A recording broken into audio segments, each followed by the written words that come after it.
Tu prends n'importe quel objet du quotidien, un couteau, et tu vas devoir en parler pendant 5 minutes top chrono devant ton miroir. Si tu arrives à le faire, c'est que tu es prêt pour être youtubeur.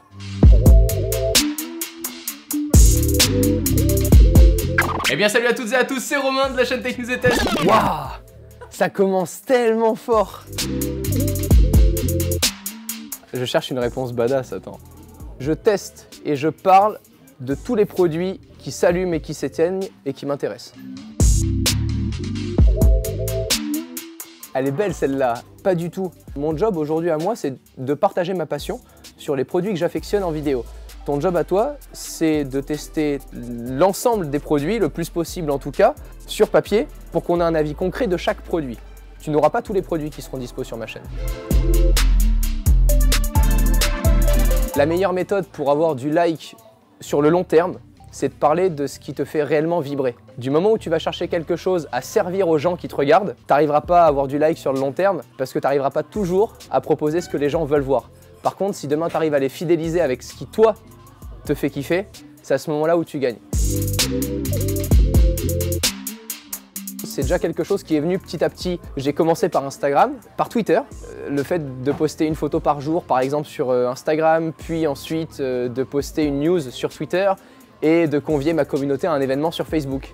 Tout ça, ça s'est réparti naturellement. Je me suis jamais posé la question, tiens, quel est le meilleur réseau social pour faire telle ou telle action? Et c'est très propre à chaque créateur. On n'a pas tous la même façon de créer notre contenu et de le diffuser sur les réseaux sociaux.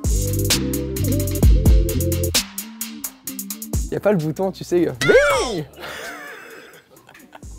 La première manière, c'est tout simplement la publicité. Avant une vidéo, tu vas pouvoir observer une pub de 10, 15, 20 ou 30 secondes, dépendant de l'argent qu'a posté la marque en direct chez l'annonceur qui est Google. La seconde, lorsque je vais te présenter un produit, que je l'aime ou que je l'aime pas, si demain je te parle d'un iPhone mais que je l'aime pas et que je conseille plutôt par exemple un téléphone Samsung, ce qui me permet de rester très sain auprès de ma communauté, c'est l'affiliation.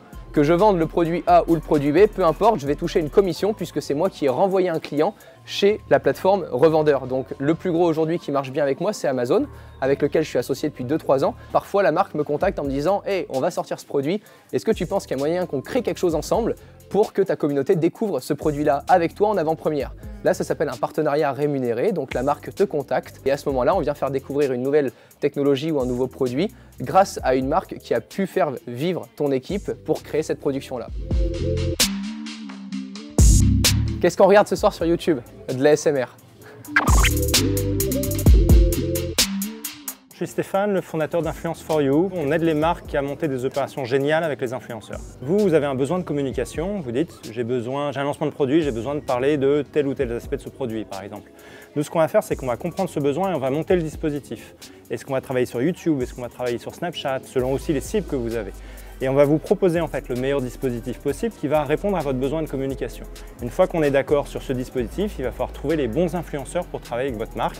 Et ensuite, on va gérer toute l'opération. Mais vous êtes toujours en fait partie prenante des décisions. Vous allez choisir les influenceurs et vous allez aussi valider le brief qu'on va travailler avec les influenceurs.